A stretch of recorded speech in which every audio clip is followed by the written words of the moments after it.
د نیوز پریس چینل لیدونکو السلام علیکم. ستړي مشه په وګورئ تازه لاندو مهمو خبرونو ته. ملګري ملتونو افغانستان کې د نجونو پر مخ د ښوونځیو پرانیستو پریکړه هرکلی وکړ. د ملګرو ملتونو سرمنشي انتوني ګوتریش د اسلامي امارت لخوا د نجونو او هلکانو پر مخ د ښوونځیو پرانیستلو د اعلان هرکلی کړی دی. د اسلامي امارت د پوهنې وزارت ویان د عزیز احمد دریان ویلي چې راتلونکی لمریز کال به ټول ښوونځي د نجونو او هلکانو پر مخ پرانیستل شي. د ملګرو ملتونو سرمنشي انتوني ګوتریش نن د یاد د اعلان هرکلی کړی او ټینګار کړی چې دا باید تصویب او عملي شي.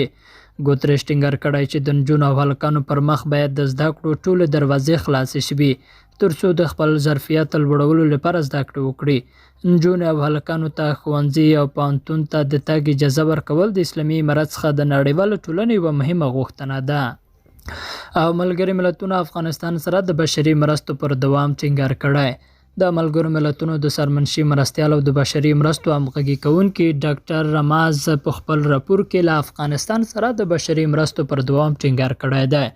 د ملګرو ملتونو د بشري مرستو همغږي کوونکي ادارې د رماز له قوله راپور کې په افغانستان کې د خوړو نه خوندیتوب او خوارځواکۍ د کچې زیاتوالي په اړه اندېښنه ښودل شوې ده او زیاته کړې ده چې د افغانستان خلک د مهال د خوړو د نه خوندیتوب او خوارځواکۍ له یوه بېساري بحران سره مخامخ دي.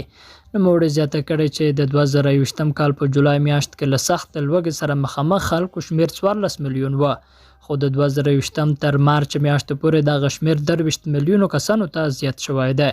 نوموړي همدارنګه ویلي چې په افغانستان کې د کلک مالي او بانکي بحران له امله 80% خلک د پورونو اخیستلو ته مجبور شوي دي. لیدونکو له ملتیا مننه، ښه یاد شئ.